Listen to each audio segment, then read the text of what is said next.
associate professor there itself. And since 2017 onwards, he has joined GSVM Medical College Kanpur as associate professor and currently working as professor in the Department of Microbiology. I welcome him for the next session topic, surgical site infections, SSIs. Thank you. Thank you so much, ma'am, for your kind words. Surgical site infection is a difficult topic and slightly different from medical device related healthcare associated infection. I have tried to simplify my presentation so that most of the delegates are learners here, they can understand. So, my topic, surgical site infection, will start with the introduction of healthcare associated infection, followed by what is surgical site infection, what is the surgical wound classification, what are the risk stratification of SSI, prevention of SSI, what is surgical antibiotic prophylaxis, a word about WHO safety checklist, SSI surveillance and care bundles. So as we all know now that healthcare associated infection is infection acquired in a hospital by a patient admitted for a reason other than that infection. This infection is not present and neither it is in the incubation period at the time of infection, at the time of admission, and these symptoms should appear at least after 48 hours of admission. It includes infections acquired in the hospital but symptoms appearing after discharge, that is up to 7 days for device related, and for surgical I'll tell you in our next slides. It also includes occupational infections among staff of the healthcare facility, that is needle stick injury transmitted blood-borne viruses. The burden of HAI as per WHO, on an average at a given time, 7% of patients in developed countries and 10% in developing countries acquire at least one healthcare associated infection. And talking about mortality, up to 10% of affected patients, for them this HAI can be fatal. The factors which are affecting HAI are immune status of the patient, the hospital environment, hospital organisms, diagnostic or therapeutic interventions, and of course poor hospital administration.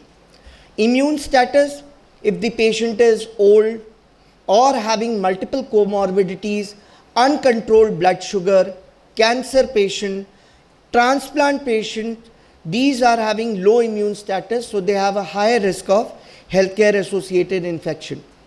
Talking of hospital environment, if there is poor ventilation, air is not exchanged, water and food supply is not proper, there will be increased in HAI. Different types of hospitals have different type of organisms, which my earlier speaker has already spoken about. Diagnostic and therapeutic interventions are also important, and the lack of dedication of the hospital administration to comply to the hospital infection control program can also increase healthcare associated infection. The sources of infection of HAI can be divided into exogenous source and endogenous source. Exogenous sources, environmental sources, that is inanimate objects, that is high touch surfaces, air, water or food. Healthcare workers, hands of the healthcare workers harboring multi-drug resistant organisms or MRSA and their lack of commitment to follow infection control practices can also increase healthcare associated infection. The other exogenous source can be the other patients admitted in the same ward. Endogenous sources, like I have already discussed, individuals' immune status and patients' own microbial flora. The microbes usually implicated in HAI are escape pathogens, that is Enterococcus faecium, Staphylococcus aureus, Klebsiella, Acinetobacter, Pseudomonas, and Enterobacter species. The other organisms also like Escherichia coli, SARS-CoV-2, influenza, nosocomially acquired Mycobacterium tuberculosis, Legionella, Candida species and Clostridium difficile can also cause healthcare associated infection. And among healthcare workers, hepatitis B, hepatitis C and HIV can also be transmitted through needle stick injury. So, by the definition, if we go, any new infection developing in a patient after 2 days of hospitalization or within 7 days of discharge is known as healthcare associated infections. And major healthcare associated infections are catheter associated UTI, surgical site infection, ventilator associated pneumonia, and catheter associated bloodstream infection. These percentages may vary from area to area, but usually it is COTY which is the highest, followed by SSI, then VAP, and lastly CLABSI. Surgical site infection. Surgical site infection is defined as infection that develops at the surgical site within 30 days of surgery, not 7 days, within 7 days of discharge. It develops within 30 days of surgery or within 90 days for some special surgeries such as breast, cardiac, joint surgeries, including implant surgeries. SSI affects up to 1/3 of patients who have undergone a surgical procedure. Particularly talking about India, several studies have reported that SSI ranges from 4 to 11 per 100 surgeries. And talking about numbers, if the patient is having SSI, the length of stay in the hospital may increase from 7 to 11 days extra. There is increased risk of mortality from 2 to 11%, and up to 60% of SSIs are preventable if bundle of care is properly followed. Microbial aspect of SSI. Type of etiological agent depends upon the site of surgical procedure and the source of infection from which they are acquired. Endogenous source can be patient's own skin or mucosa, whereas exogenous source are OT personnel or dirty instruments. Inoculum load also plays a very high role in causing SSI, like gastrointestinal surgeries have high risk of spillage. Virulence of the organism can also determine the risk. The common pathogens causing SSI, if you classify the wounds, so for clean surgical wound, Staph aureus, Enterobacteriaceae, particularly Escherichia coli, followed by Klebsiella and Enterobacter, and group A Streptococci are responsible. In dirty surgical wound, Staph aureus, members of family Enterobacteriaceae, and various anaerobes, including non-sporing anaerobes, can cause SSI. In trauma patients, Clostridium, members of family Enterobacteriaceae, and Pseudomonas is most likely the microbial cause. Whereas in burn wounds, Pseudomonas followed by Staph aureus, members of family Enterobacteriaceae, and even Candida can cause SSI. The risk factors for development of SSI can be divided into two broad categories. One is patient related, the other is procedure or surgery related. Patient related, if the patient is old, that is more than 60 years of age, his immunity is compromised, he is having multiple comorbidities, he is malnourished, diabetes, cancer, skin colonization at the time of surgery, suppose he is a MRSA carrier. Duration of hospital stay, if there is a long duration, that is likely to have surgical site infection. Lifestyle modifications, those who are smokers, alcoholic, obese, they have more chances of developing SSI. Higher wound class, that is dirty wounds and contaminated wounds, have more risk of developing SSI. Inoculum size like gastrointestinal surgery, increased risk of spillage, have the increased risk of SSI. Bacterial virulence followed by organisms which have ability to form biofilm can increase SSI. Talking about surgery related, if there is improper surgical scrub by the staff, inadequate skin antisepsis, there is a prolonged operative time, inadequate antimicrobial prophylaxis, poor perioperative sugar control. If it is not an elective procedure, it is an emergency procedure. Some people still provide pre-operative shaving, presence of blood or clot, suture material or any foreign body at the surgical site, inadequate ventilation, and using contaminated medications can lead to SSI. As per Center of Disease Control, the SSI has been broadly divided into three broad categories. First is superficial incisional SSI. This infection occurs just in the area of skin and subcutaneous tissue where the incision for surgery was made. That is the superficial. Deep incisional SSI is this infection occurs beneath the incision area, that is in the muscles and tissues which are surrounding those muscles. Organ or space SSI involves internal organs and or cavity around these organs, that is peritonitis. Talking about wound classification, depending on the degree of microbial contamination, wounds can be classified into four broad categories. Class 1 is a clean wound. It is uninfected, non-inflamed and hollow viscous is not entered during surgery. Class 2, clean contaminated wound, that is hollow viscous is entered but under controlled conditions and without usual contamination. Class 3, contaminated wound, open fresh accidental wounds, major break in sterile technique during surgeries and GI, particularly low GI surgeries are contaminated wounds. Class 4, that is the dirty or infected wound, when surgical procedure done when active infection was already present.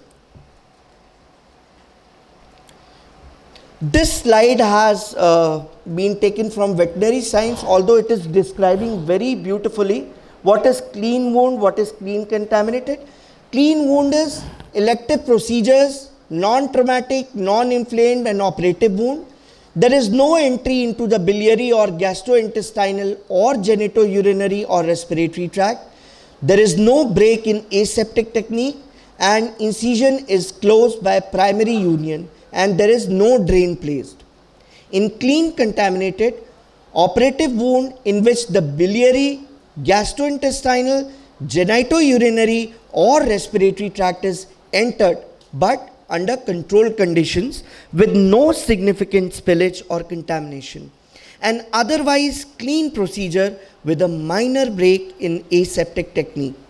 An otherwise clean wound in which a drain is placed. Contaminated, fresh traumatic wound of less than 6 to 8 hours old. Procedures in which gastrointestinal contents or infected urine is spilled out. Procedures with a major break in aseptic technique. And lastly, the dirty wound, untreated traumatic wound of more than 6 to 8 hours, purulent discharge, devitalized tissue or foreign bodies encountered within the wound, infected surgical site, and procedures in which a viscus is perforated or fecal contamination occurs. So, the risk of developing a post-surgical infection is most likely amongst the class 4 dirty infected wound and it is more than 30%, followed by risk of more than 15% in contaminated. Whereas it is less likely that clean wound will get contaminated and cause SSI, and clean contaminated wound has a risk of 5 to 15%. As per NHSN surveillance diagnostic criteria for surgical site infection, one among the following must be present. Clinical criteria: presence of purulent pus from the corresponding level of surgical site, or presence of local signs of infection, that is pain, tenderness, swelling, erythema, heat, etc. You have a culture criteria, that is positive culture from the discharge collected at the corresponding level of surgical site. Other evidences for superficial SSI, even surgeon's diagnosis is also taken as a diagnostic criteria. And for deep or organ space, histopathological imaging or gross anatomical evidence of abscess should be present. So any of the one criteria present would define it to be SSI.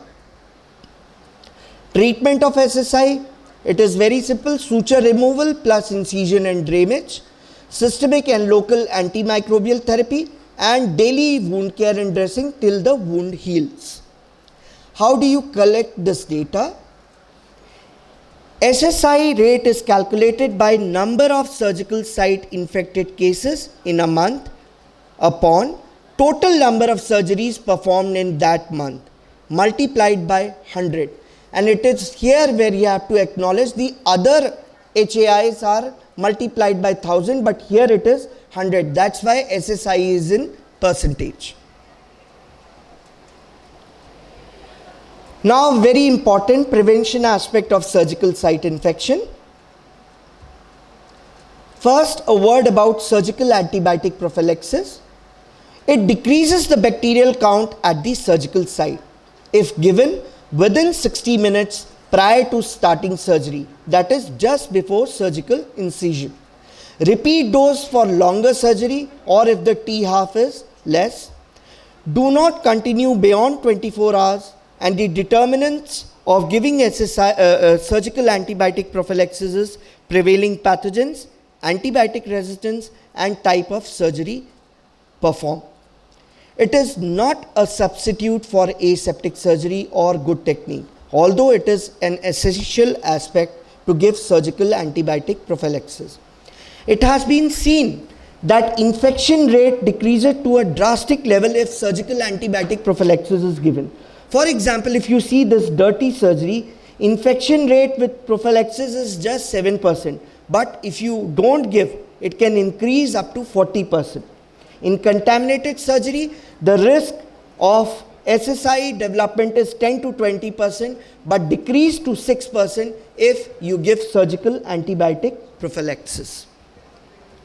Therefore, it is very important to give surgical antibiotic prophylaxis. As sir mentioned in his morning lecture that Sri Devi, an actress, encountered some site problem. So WHO has prepared a WHO surgical safety checklist. Now, as per NABH, it is mandatory to fill this WHO surgical safety checklist, which also includes that has the antibiotic been given within the last 60 minutes. If you follow this WHO surgical safety checklist, many errors can be reduced or even eliminated. So, minimizing risk of infection, that is giving antibiotics within 1 hour before incision, can reduce the risk of surgical site infection up to 50%, and this is evidence based by these two publications. Now coming to the preventive aspect. So surgical site infection prevention can be broadly classified into pre-operative, intraoperative and post-operative. Pre-operative measures to prevent SSI. Number 1, pre-operative bathing. Patients should be bathed with plain soap or an antimicrobial soap containing chlorhexidine. It is also known as chlorhexidine bath to reduce the bacterial load. It is mandatory. For MRSA carriers, decolonization with 2% mupirocin ointment for staff and patient undergoing surgery. It eliminates nasal carriers of Staphylococcus aureus. Hair removal. It should not be done. If it is necessary, it should be removed only with clippers. Shaving is strongly discouraged at all the times. Now it is contraindicated. because it causes micro abrasions leading to further infection. Mechanical bowel preparation. Enema is always combined with administering pre-operative oral antibiotics in patients who are undergoing elective gastrointestinal surgery. Pre-operative maintenance of vitals is also very important. That is maintenance of normothermia, normal blood sugar levels, and controlled blood pressure prior to surgery. During PAC, it is very important. And surgical asepsis is maintained by clean and sterilized surgical instruments, linen, and operation theatre to be used for surgery should be sterilized. Surgical antibiotic prophylaxis has already been discussed in detail. It must be provided for all except clean surgeries, 60 minutes preceding surgical incision, and repeated if surgery continues more than 3 hours, but not continued beyond 24 hours. There are certain antibiotics which have a long T-half, such as fluoroquinolones and vancomycin. If you are using these, you can give 60 to 120 minutes before surgical incision also. Surgical scrub. Before donning sterile surgical gloves, prepare hands for surgery by scrubbing using the correct technique with a suitable antimicrobial soap and water. So these are pre-operative measures. Intraoperative measures to prevent SSI, again maintaining surgical asepsis and also discipline in the OT during surgery. Surgical site preparation using alcohol-based solutions containing chlorhexidine gluconate more than 2.5% for skin preparation. Using sterile linen, that is, either you can use sterile disposable non-woven surgical drapes or sterile reusable drapes during surgery. Pre-operative maintenance of vitals, that is, FiO2 should be 80%. Using a warming device to maintain the normal temperature. Intensive blood sugar monitoring during intraoperative period, keeping the blood sugar level below 200 and maintaining a adequate circulating volume and nutritional support is also important to prevent SSI. Wound irrigation. Do not perform antibiotic wound irrigation. Instead, consider irrigating incisional wound with aqueous povidone solution before closure, particularly in clean and clean contaminated wounds. Wound protection. Consider using wound protector device in clean contaminated